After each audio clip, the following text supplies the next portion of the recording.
الف لام میم احسب الناس ان یترکوا ان یقولوا آمنا وهم لا یفتنون صدق اللہ العظیم۔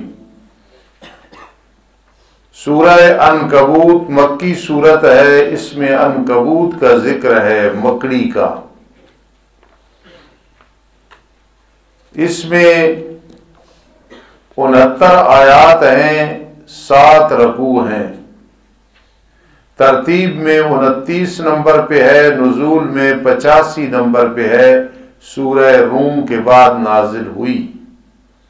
میرے شیخ قاضی شمس الدین علیہ صحائب الرحمت والرضوان کے نزدیک ربط یہ ہے کہ سابقہ سورت میں موسیٰ علیہ السلام کا قصہ، فرعون ملعون کا ذکر، موسیٰ علیہ السلام کی آزمائش، فرعون کی ہلاکت، اس صورت میں اسی پہ تفریح بٹھائی جا رہی ہے، یعنی اسی بات کو کھولا جا رہا ہے۔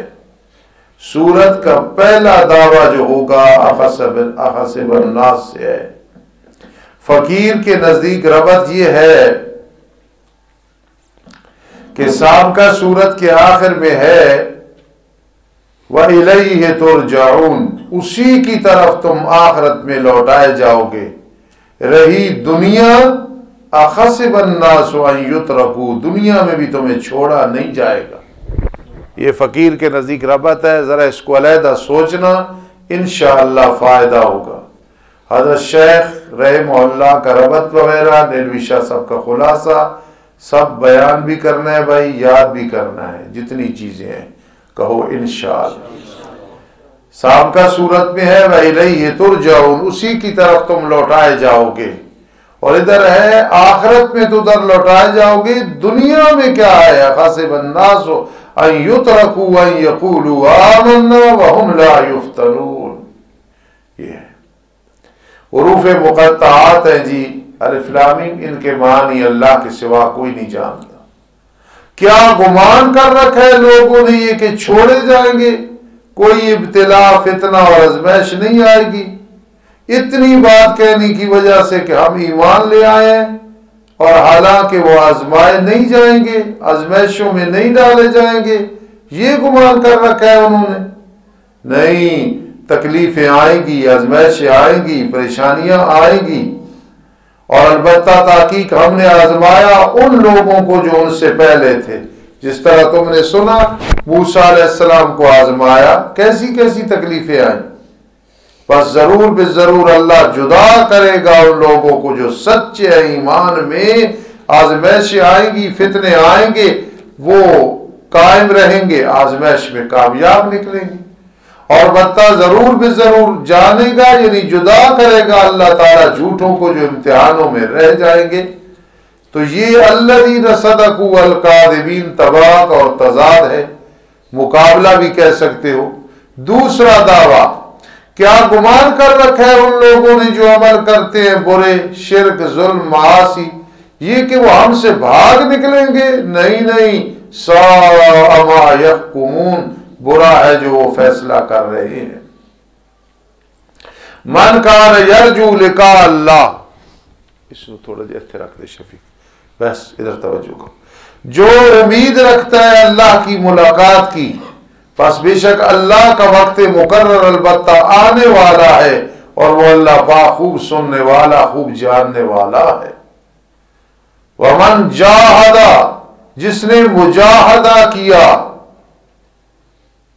استقامت اختیار کی فتنوں میں، یہ مقصد ہے، پس نہیں سوائے اس کے اس نے جہاد کیا اپنے نفس کے لیے، مجاہدہ کیا، کوشش کی اپنے نفس کے لیے۔ جاہد یجاہد جناس الاشتقاق، ان اللہ لغنی عن العالمین، بے شک اللہ تعالی البتہ غنی ہے جہان والوں سے۔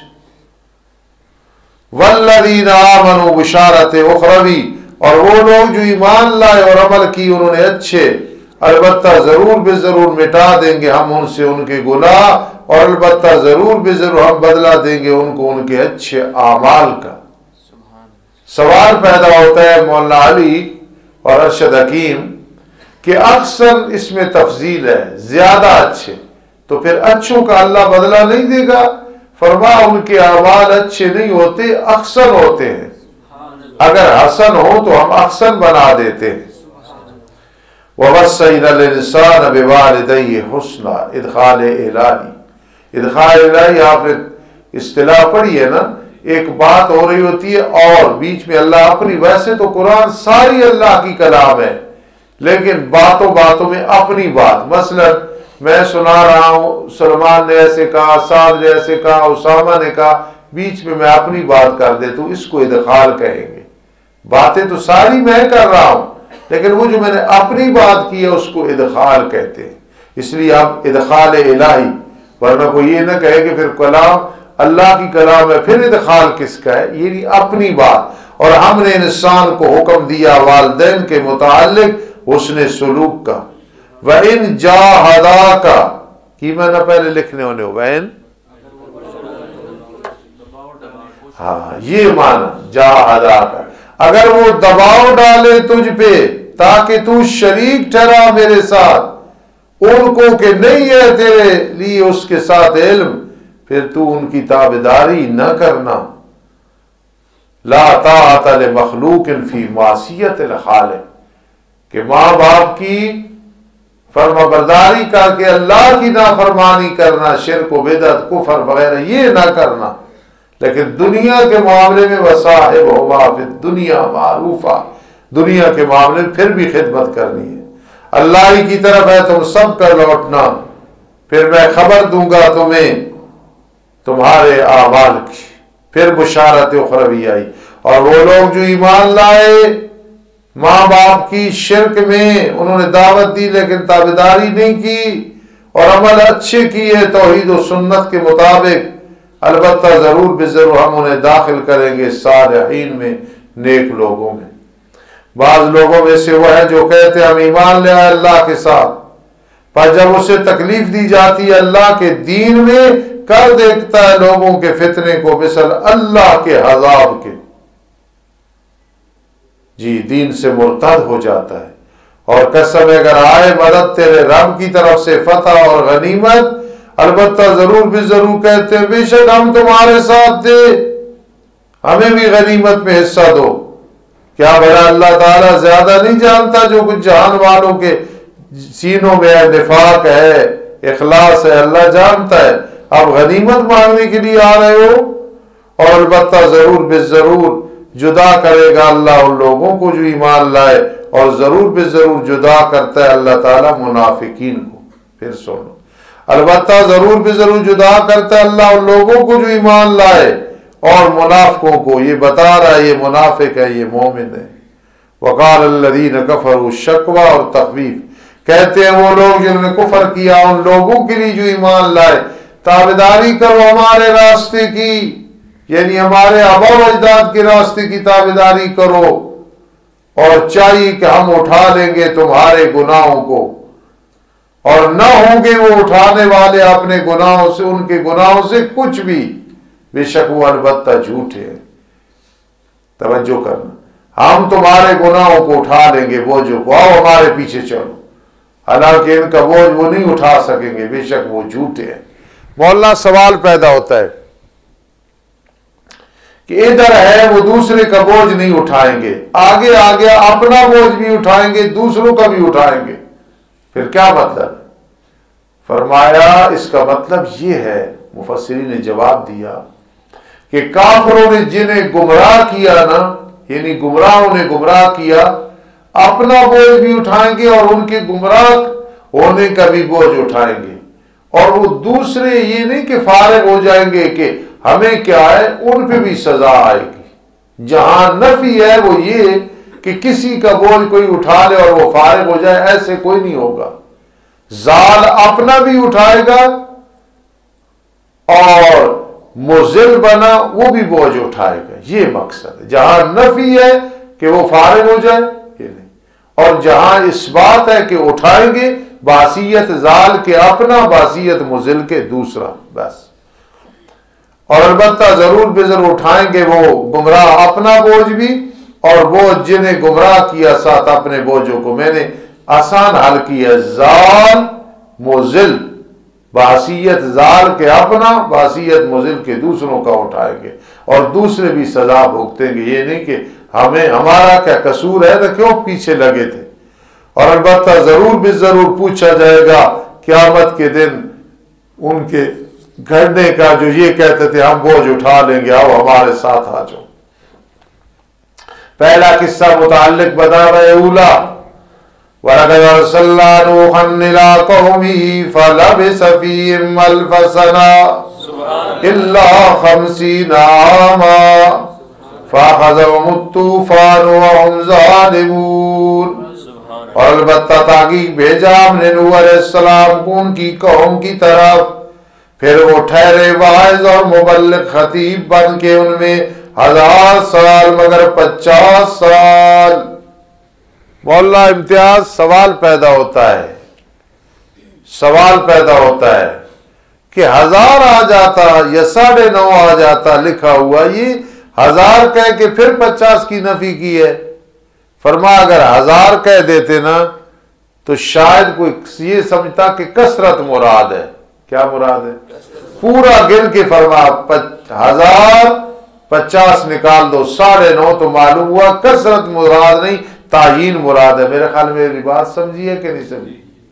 پھر سوال پیدا ہوتا ہے کہ سنہ کا معنی بھی سال، عام کا معنی بھی سال، دونوں کا معنی کیا ہے؟ سال۔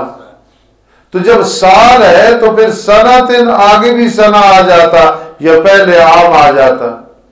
کہا کہ فصاحت و بلاغت یہ ہے کہ 2 لفظوں میں، یعنی ایک لفظ کو دوبارہ لانا ہونا بغیر ضرورت کے اور قرینے کے، یہ فصاحت نہیں ہوتی، اور اگر بدل دیا جائے 2 لفظوں کو معنی ایک ہو تو اس میں فصاحت ہوتی ہے۔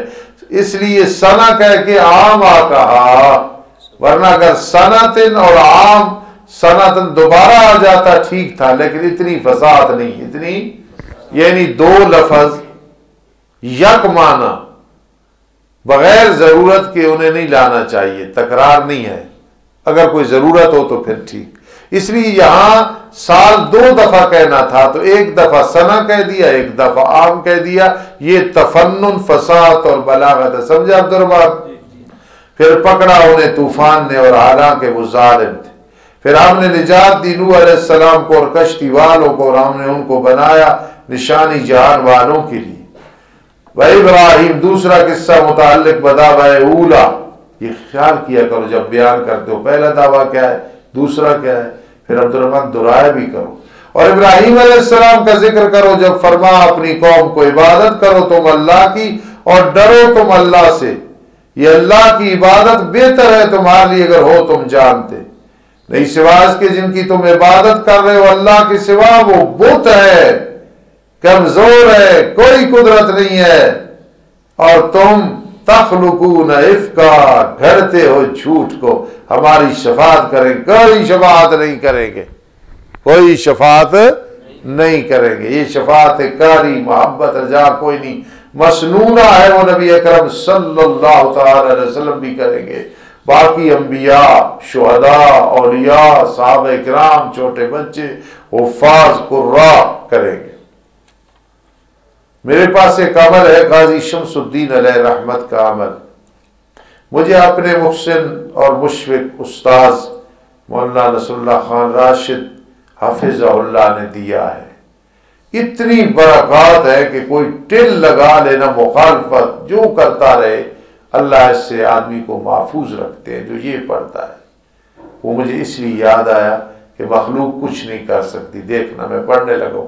بسم اللہ الحارق الاکبر حرزا مما خاف دائما لا قدرت للمخلوق مع الخالق، کاف آیان سواد خابی من سین کاف وعنت الوجوہ للحی القیوم وقد خواب من حمل الظلم حسبنا اللہ ونعم الوکیل۔ کیا ہے اس میں؟ لا قدرت للمخلوق مع الخالق، مخلوق ٹل لگا لے، جو اللہ نے عزت دینی ہے کوئی ذلیل نہیں کر سکتا، اللہ ذلیل کرنے پہ آئے تو کوئی عزت جی۔ فابتغوا عند اللہ الرزق، پس تم تلاش کرو اللہ کے ہاں رزق، بے شک جن کو تم پکارتے ہو اللہ کے سوا نہیں مالک تمہارے لیے رزق کے، نہ دینے کے نہ روکنے کے، نہ ان کے ہاتھوں میں رزق ہے، بس تم تلاش کرو اللہ کے ہاں رزق اور تم عبادت کرو اس کی اور شکر ادا کرو اس کا، اسی کی طرف تم لوٹائے جاؤ گے۔ اور اگر تم نے جھٹلایا پس تاکہ جھٹلایا کئی جماعتوں نے تم سے پہلے، وما علی الرسول الا البلاغ المبین، نہیں ہے رسول اللہ صلی اللہ علیہ وسلم کے ذمے مگر واضح پہنچا دیں۔ میرے والد مرحوم ایک عالم ولی اللہ انسان تھے رحمت اللہ تعالی علیہ، سن 77 میں فوت ہو گئے۔ عبد الرحمن کے دادا جی رحمہ اللہ تعالی، وہ ایک جگہ خطیب تھے، 14 سال ایک جگہ خطابت کی تو میں ساتھ چلا جایا کرتا تھا، تو وہ بڑے مزے سے آخر میں کہتے تھے وما علینا الا البلاغ المبین، تو ہر خطیب آخر میں کہتے ہیں، لیکن ان کا جو انداز ہوتا تھا رسول پہ مگر واضح پہنچا دینا۔ کیف یبدئ اللہ الخلق، کس طرح اللہ تعالیٰ پہلی دفعہ پیدا کرتا ہے پھر وہی لوٹائے گا۔ بے شک یہ دوبارہ لوٹانا اللہ پہ آسان ہے۔ میں ایک آیت پڑھنے لگا ہوں، توجہ، افعینا بالخلق الاول، کیا بار ہم تھک گئے پہلی دفعہ پیدا کر کے؟ نہیں تھکے ہیں، یہ ساتھ آیت ملا لینا۔ کہہ دو میرے پیارے پیغمبر چلو پھرو ملک میں، پھر دیکھو کس طرح اللہ نے پہلی دفعہ پیدا کیا۔ ثم اللہ ینشئ النشأۃ الآخرہ، جی پھر اللہ تعالیٰ دوبارہ پیدا کر۔ میں ایک بات کرنے لگا ہوں، توجہ کرنا، شاید آپ نے اس طرح بات کسی سے نہ سنی ہو، اس فقیر سے سننے لگے ہیں، اور میں بھی فاضل دیوبند رحمہ اللہ کا شاگرد ہوں۔ نبی علیہ السلام کی جو ختم نبوت تھی نا، مہر نبوت پیچھے پیٹھ پہ کندھوں کے درمیان، اس پہ لکھا ہوا تھا سر خیس و شیطہ فإنک منصور، چل تیری ہر جگہ مدد ہوگی۔ اور آپ کے مقابلے میں جو دجال آئے گا اور آئے، اس دجال کے پیشانی پہ لکھا ہوگا کافارا، کافر۔ ادھر سچ کی انتہا ہے، ادھر جھوٹ کی انتہا۔ وہ بات سمجھیے، اس انداز سے شاید آپ نے بات، مجھے کہاں سے یہ بات یاد آئی شہزادے، سیرو فی اللہ، سب کو حکم ہے چلو ملک میں، لیکن میرے آقا کو حکم ہے صرف خیس و شیط فإنک منصور۔ اللہ پاک قبول فرما لے میری یہ بات۔ اور ادھر دجال کے پیشانی کے درمیان کیا لکھا ہوگا، کافارا، ادھر دجالی کی دجل ظاہر اور باطن اور اس کی انتہا، اور ادھر صداقت کی انتہا۔